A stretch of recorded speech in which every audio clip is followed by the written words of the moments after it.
Welcome back to News Bites, your weekly rundown of everything happening right here in Pasco County, brought to you by the Pasco Herald. It's been quite the week. There's been a lot going on, from those hurricanes a while back to schools and even new businesses coming to the area. Well, let's start with those hurricanes, those three back in October, Milton, Helene, and Debby. Yeah. It's been 3 months, and some residents are still really having trouble getting back on their feet. Yeah, it's been tough. We talked to one resident, Matthew Johnson. His home is still flooded. Basically, he can't even live there. He lost everything.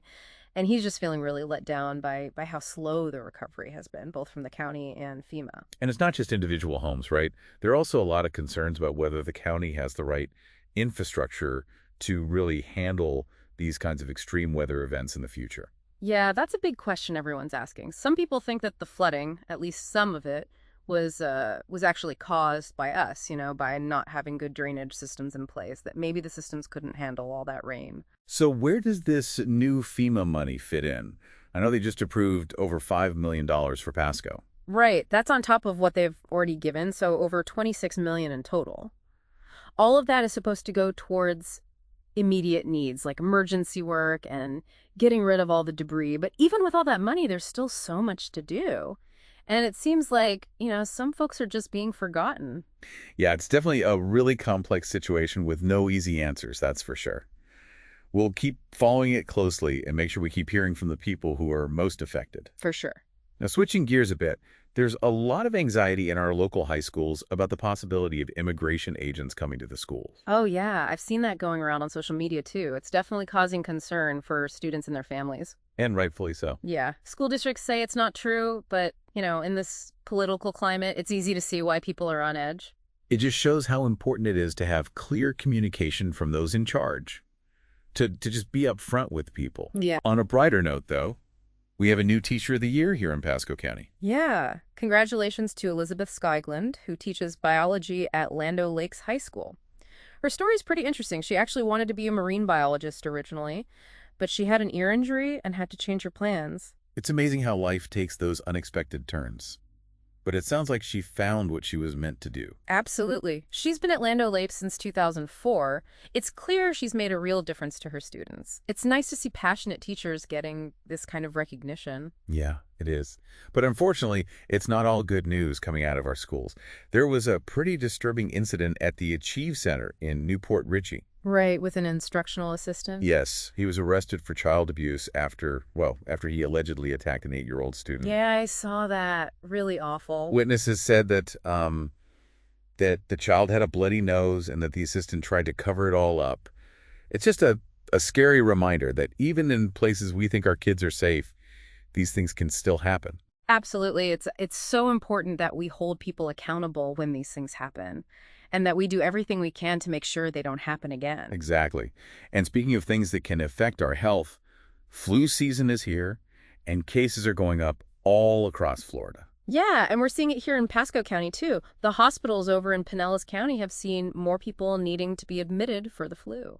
It seems like everyone's getting sick these days. This cold snap probably didn't help either. You're right. That cold weather can definitely weaken our immune systems, makes us more vulnerable to those viruses. So what's the best way people can protect themselves?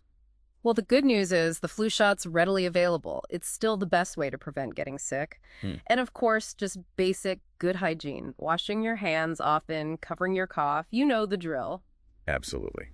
Now, shifting to some more positive health news, the free medical clinic at the Claude Pepper Senior Citizen Center in Newport Richey is doing some really inspiring work. They're providing health care for people who might not be able to afford it otherwise. Exactly. And they offer so many services, everything from primary care to wound care and even specialized care like neurology. It's amazing they can offer all that for free. I know. They had a tough time a few years back with some financial issues. So it's really great to see them thriving and continuing to help the community. It really says a lot about the people who work and volunteer there. Yeah. They're so dedicated to making sure everyone has access to quality health care, whether they can afford it or not.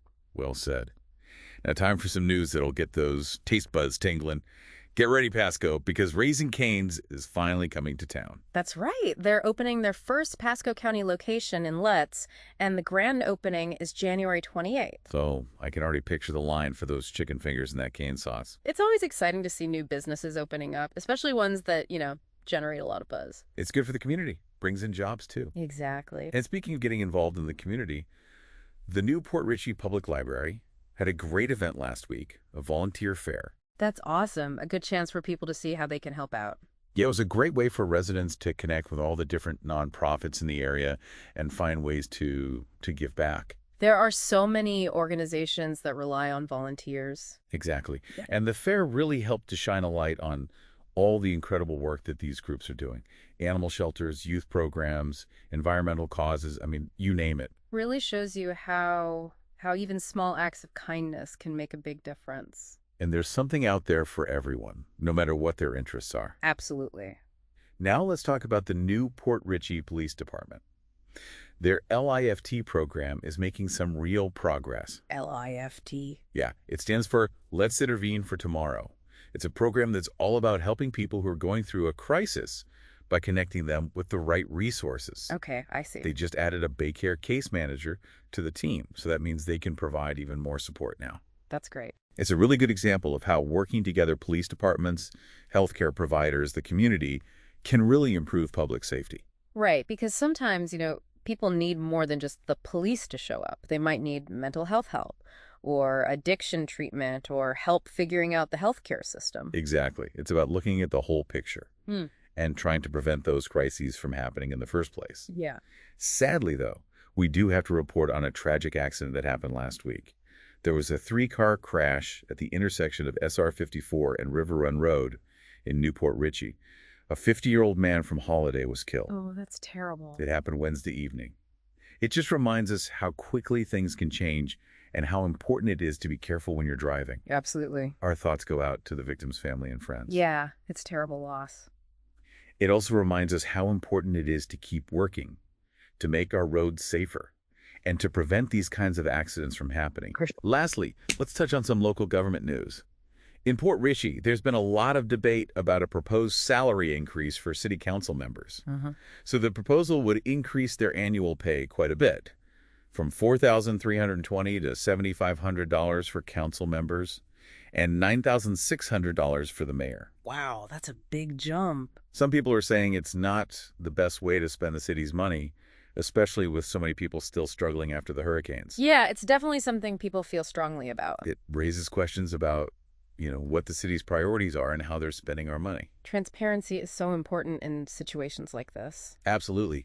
People need to be able to see what's going on and have a voice in these decisions. Right, it's about being accountable to the community. Exactly.